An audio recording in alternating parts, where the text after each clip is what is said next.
बिस्मिल्लाहिर्रहमानिर्रहीम। अल्लाह करीम के नाम से शुरू जो बड़ा मेहरबान नहायत रहम वाला है। आज हमारा टॉपिक बहुत इजी टॉपिक है, ठीक है। आर्टिफिशियल ब्रीडिंग पढ़ना है हमने। आर्टिफिशियल लफ्ज़, सबसे पहले आर्टिफिशियल लफ्ज़ का आपको मीनिंग का पता, सबको पता होना चाहिए। आर्टिफिशियल का मतलब होता है मसनूई, और ब्रीडिंग का आपको पता है क्या कहते हैं, किसको, कपलेशन को, ठीक है। यानी कि दो इंडिविजुअल के दरमियान जो होती है, ठीक है, सेक्स को। और अगर हम इसकी डेफिनेशन देखें तो उसकी डेफिनेशन कुछ इस तरह से बनती है: intentional breeding among the organism for certain traits और स्पेशल ट्रेड्स।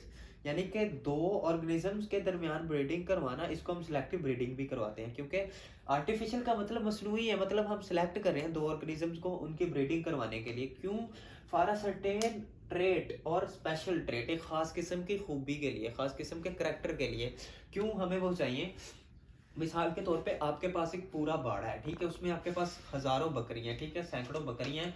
और उसमें से आप क्या करेंगे, उनमें से ऐसी बकरी को चुनेंगे, ऐसे बकरे को चुनेंगे जिनकी आपको कोई खूबियां पसंद है। हो सकता है वो ज्यादा गोश्त की वजह से हो सकता है उनके बकरी के ज्यादा दूध देने की वजह से हो, आपको उनकी खूबी पसंद है। हो सकता है उसके बड़े बड़े बालों की वजह से हो, उसकी खूबसूरती की वजह से। आप कहेंगे कि नहीं यार, ये दोनों बकरियां बहुत खूबसूरत है, इनकी ब्रीडिंग करवाई जाए ताकि ये अपने जैसे बच्चे दें और उनकी नस्ल आगे बढ़े और इनके खास किस्म के करैक्टर हम हासिल कर सकें, ठीक है।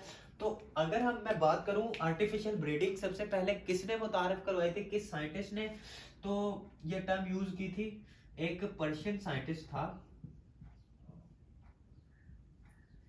साइंटिस्ट, उसका नाम था अबू रेहान बुरयानी।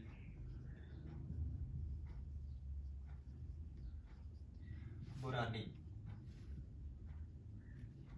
ठीक है। ये पहले साइंटिस्ट थे, पर्शियन के साइंटिस्ट थे। इन्होंने क्या किया था, सबसे पहले इन्होंने आर्टिफिशियल ब्रीडिंग की टर्म को यूज किया था। कब यूज किया था? 11वीं सेंचुरी में।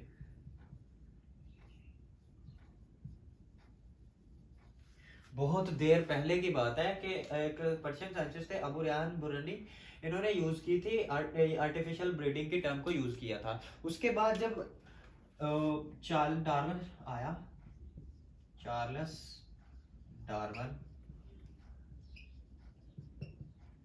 आपको पता है चार्ल्स डार्विन को फादर ऑफ एवोल्यूशन भी बोलते हैं, ठीक है। तो इसने क्या किया, इसने आर्टिफिशियल ब्रीडिंग को इसने भी यूज किया था। वो कैसे? इसने देखा कि डोमेस्टिक एनिमल्स हैं, डोमेस्टिक मतलब जितने भी जो घरों में घरेलू जानवर हैं, उनमें क्या है, उनमें खास किस्म की ट्रेड्स पाई जाती हैं।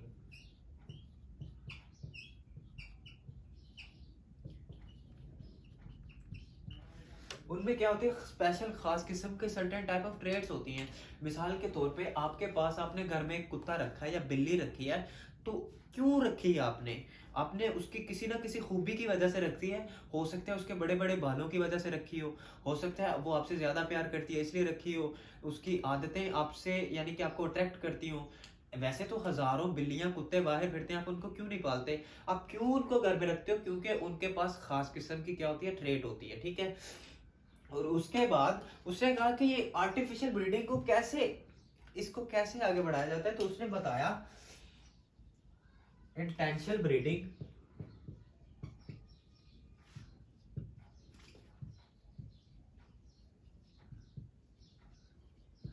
अमंग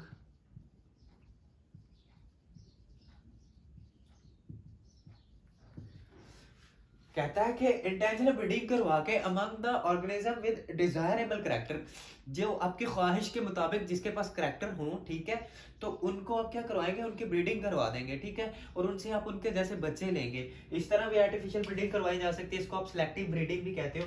और दूसरे नंबर पे बाय डिस्कर्जिंग,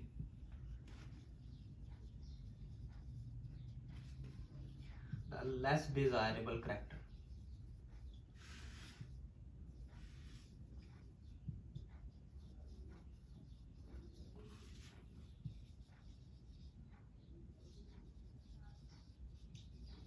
ऐसे ऑर्गेनिज्म जिनके आपके डिजायर के मुताबिक नहीं है, जिनके करेक्टर, ठीक है, उनको क्या करेंगे, उनकी आप ब्रीडिंग नहीं करवाएंगे। एक, अगर आप किसी जानदार अगर ब्रीडिंग नहीं करता तो क्या होता है कि वो आहिस्ता, मिसाल के तौर पे मैं आपकी एग्जांपल लेता हूँ इंसान की। अगर इंसान सेक्स नहीं करता किसी के साथ, ठीक है, वो ऐसे ही रह रहा है, कोई ब्रीडिंग नहीं कर रहा, तो क्या होगा, एक दिन ऐसा आएगा कि इंसान इस दुनिया से खत्म हो जाएंगे, उनकी नस्ल आगे नहीं चल पाएगी। इसी तरह से अगर हम क्या करेंगे, लेस डिजायरेबल कैरेक्टरिस्टिक्स हैं जिन एनिमल्स के पास, जिन ऑर्गेनिजम्स के पास, उनकी ब्रीडिंग नहीं करवाएंगे, आहिस्ता आहिस्ता वो क्या होते जाएंगे, खत्म होते जाएंगे। हम हर बंदा खुद को यानी कि बेहतर की तरफ ला रहा है, तो क्या करेंगे, बेहतर एनिमल्स को क्या करवाएंगे, आपस में ब्रीड करवाएंगे और उनके जैसे बच्चे लेंगे। हम इग्नोर कर रहे हैं, नेग्लेक्ट कर रहे हैं जिनको लेस डिजायरेबल कैरेक्टर है जिन ऑर्गेनिजम्स के पास, उनकी आपस में ब्रीडिंग ही नहीं करवा रहे, तो आहिस्ता आहिस्ता क्या होगा, वो खत्म हो जाएंगे। या फिर हम क्या करेंगे, उनके साथ किसी अच्छी कैरेक्टर वाले को ब्रीड करवाएंगे, तो क्या होगा, कदरे बेहतर उनके बच्चे होंगे, फिर आहिस्ता आहिस्ता उनमें क्या आती जाएगी, बेहतरी आती जाएगी।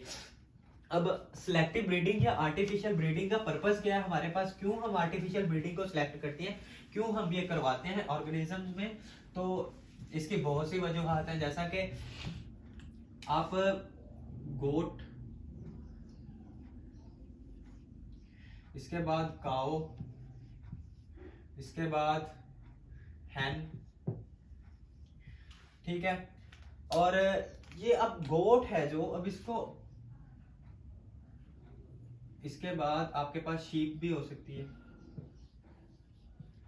शीप को आप क्यों ब्रीडिंग करवाते हो, शीप के बड़े बड़े वूल होती है, उसके पास ऊन होती है, ठीक है, उसके आप वो उसको आप ज्यादा से ज्यादा ब्रीड करवाते हैं, क्यों, for the production of wool. इसको फिर आप क्या करते हो, क्लॉथ प्रोडक्शन में यूज करते हो। उसके बाद अगर हम काऊ की बात करें, तो काऊ को हम अच्छी से वैरायटी, क्यों, ज्यादा मिल्क प्रोडक्शन की वजह से।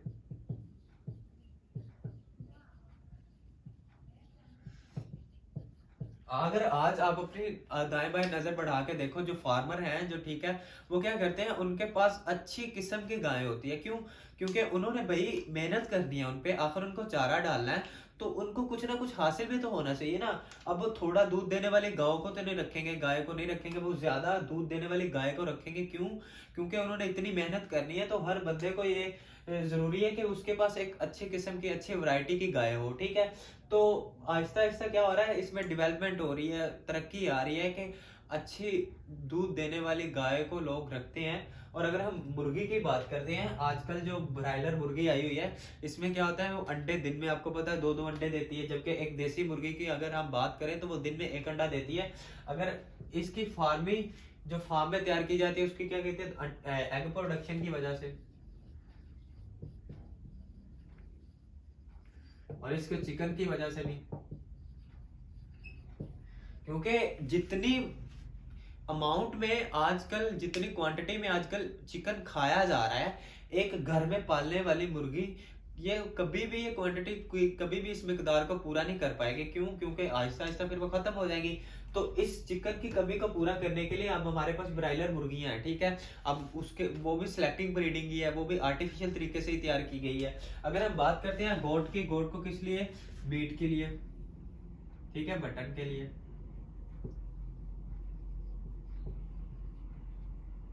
मटन के लिए, सॉरी, इसको गोट को किस लिए कहा, मटन के लिए। इसी तरह हमारे पास जो सब्जियां हैं, वो भी पता नहीं, आपको पता है कि आर्टिफिशियल तरीके से कैसी कैसी गाजरें, आपको पता है कि कैसी, एक तो होती है रेड कलर की, और उसके बाद एक ऑरेंज कलर की भी आ गई है, और उसके बाद आपने गोभी की बहुत सारी एग्जांपल, वो डिफरेंट टाइप्स देखी होंगी, ठीक है, आर्टिफिशियल सिलेक्शन की वजह से।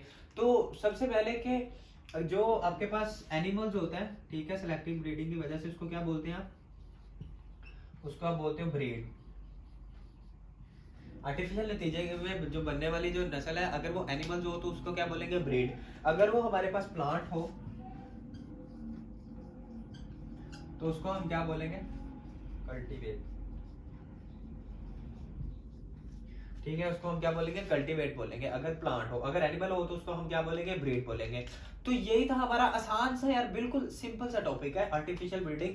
आर्टिफिशियल ब्रीडिंग और selective breeding is a intentional breeding among the organism due to certain traits और स्पेशल ट्रेड्स, ठीक है, ऑर्गेनिज्म के दरमियान ब्रीडिंग करवाना एक खास किस्म की ट्रेड के लिए, ठीक है। और अगर हम बात करें तो सबसे पहले एक पर्शियन साइंटिस्ट थे अबू रेयान बुरानी, उन्होंने 11वीं सेंचुरी में इस टर्म को यूज किया था। उसके बाद डार्विन, चार्ल्स डार्विन आए, उन्होंने देखा कि जो डोमेस्टिक एनिमल्स हैं, घरों में पाले जाने वाले एनिमल्स हैं, उनके खास किस्म में कैरेक्टरिस्टिक्स होती हैं उनमें, जिसकी वजह से लोग उनको घरों में रखते हैं, शौकिया तौर पे भी रखते हैं, कई प्रोडक्शन की वजह से रखते हैं। जैसा कि अब हम बिल्ली कुत्ते को पालते हैं, उनसे तो हमें कुछ नहीं चाहिए होता, कुछ एक्सपेक्ट नहीं करते हम उनसे। लेकिन इनके नतीजे में अगर हम गाय को पाल रहे हैं या किसी भैंस को पाल रहे हैं, तो उससे हमें ये तवक्को होगी कि हम इससे ज्यादा दूध लेंगे, ठीक है।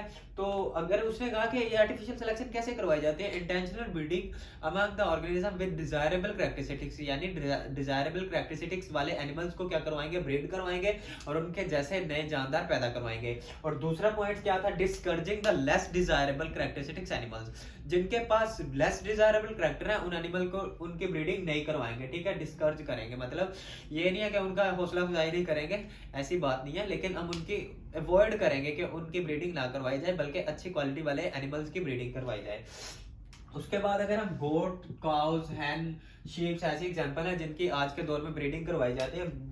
शीप को किसके लिए ज्यादा प्रोडक्शन ऑफ वूल के लिए, जिसको आप इंडस्ट्रीज में यूज करते हैं for the production of clothes, ठीक है, क्लॉथ बनाने के लिए। काउज को मिल्क प्रोडक्शन के लिए, हैन को एग प्रोडक्शन के लिए और चिकन प्रोडक्शन के लिए।